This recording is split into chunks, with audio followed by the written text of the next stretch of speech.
Hello mga nanay. This is Nanay D, mother of two. For today's video, magluluto po tayo ng sinampalukang manok. At ito nga po ang ating mga ingredients. Diba?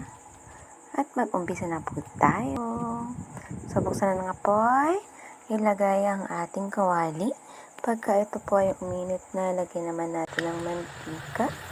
At painitin lang din natin itong mantika bago natin ilagay ang ating luya. Yes po, luya po ang aking unang-una. Dahil po medyo matagal siyang mag-brown. Mas maganda po dito yung niluluto po mabuti o pinapa-brown din po mabuti itong luya para mas lumabas po yung lasa ng luya. At syempre, the more na mas luto po siya, the more na mas maganda. Bago po natin ilagay itong bawang.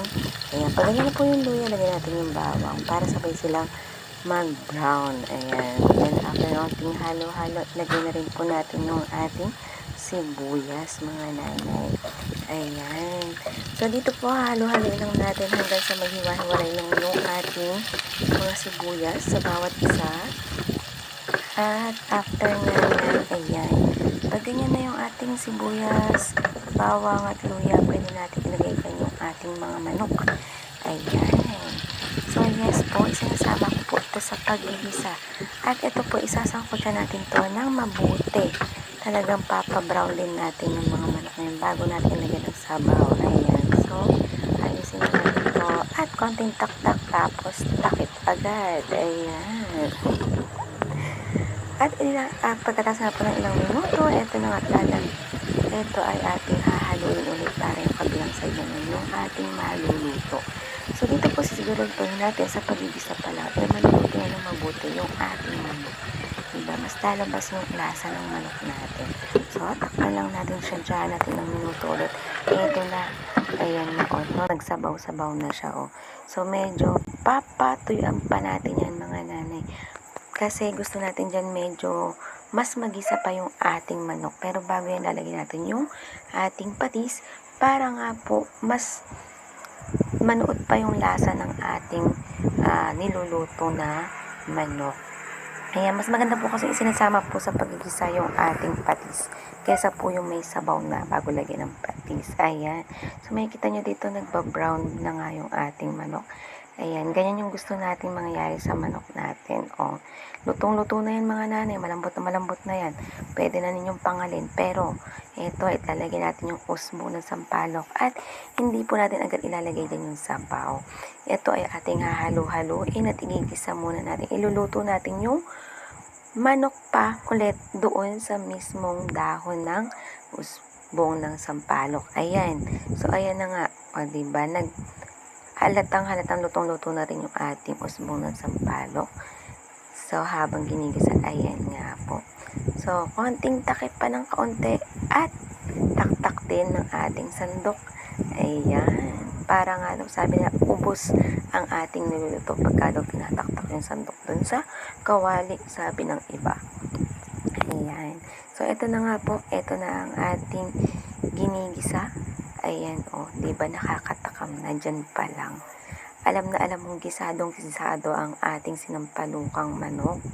Kasi nga naman, mas maganda na gisado yung manok bago mo lagyan ng sabaw, mga nanay. So, ito nilagay ko nga yung sili, mga nanay. Isasama rin natin yan sa gisa para mas lumabas yung amoy ng sili at mas matanggal din yung lansa ng manok natin. Then, after nyan, ilalagay ko po sa isang gilid yung ating bunga ng sampalok para po ito ay maluto.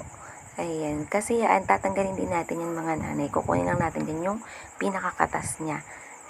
Diba? At lalagyan na nga natin siya ng mainit na tubig na, mga nanay. Kasi lutong-luto na dyan yung manok So, okay na dyan kahit yung nasa thermos na tubig. Okay na, ilagay mo na dyan, mga nanay. So, konting takip-takip lang tayo dyan. Pakuluin pa natin ng konti hanggang sa lumambot yung ating sampalok. At ito nga, habang naghihintay tayo na lumambot ang sampalok, eto, naalim mo natin mga anak natin. Diba, medyo gutom na rin sila, kaya kain-kain ng tinapay. Konting kembot. At eto na nga, mga nanay, kumukulo na. Pwede na natin kunin yung ating mga bunga ng sampalok. Diba? At yan, nanay, ating mga Pipiris-pirisin lang yan hanggang sa makuha natin yung katas niya talaga. O, diba? Ha? Ayan. So, kunin lang natin yan para mas natural yung lasa ng ating sinampalukan. Talagang sinampalukan talaga siya dahil galing talaga sa sampalok, hindi lang basta powder lang, mga nanay. So, nasa inyo pa rin naman kung gusto nyo lagyan pa siya ng powder kung kulang pa sa asim yan, mga nanay. O, diba? Nakuha na po natin yung ating katas ng sampalok. So, dyan, papakulay lang natin yan, mga nanay. Para mas manood pa yung asim dun sa manok.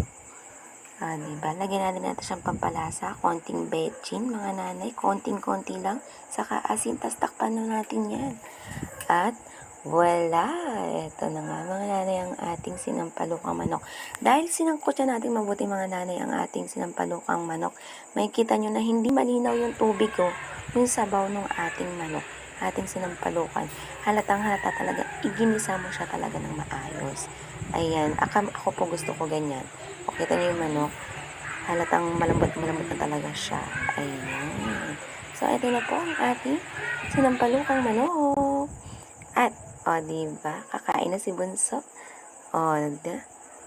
Unang subo. Yummy agad, mga nanay. At wala na nga agad yung laman sa bibig niya, Siyempre, subukan natin ulit dyan. Okay.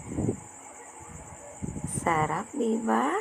Kasarap namang magluto naman na, mga nanay. Pagka ganito naman yung kakain, Masarap kumain itong aking bunso na to. Pati naman din syempre si kuya, masarap din yung kumain. Talagang kailangan talaga, sa pilitan at talagang konting push lang, konting kembot lang para pakainin talaga si kuya. O, diba? Nakakarami na si bunso. Ha? At syempre, ito na nga, kakain si kuya. Yummy. Napakarami po na nakain dyan, mga nanay. Sobra. Busog na busog yan. So, yun lang po, mga nanay. Salamat po sa panonood. Sayo-sayo pa yung aking bunso. Thank you po. Kain na.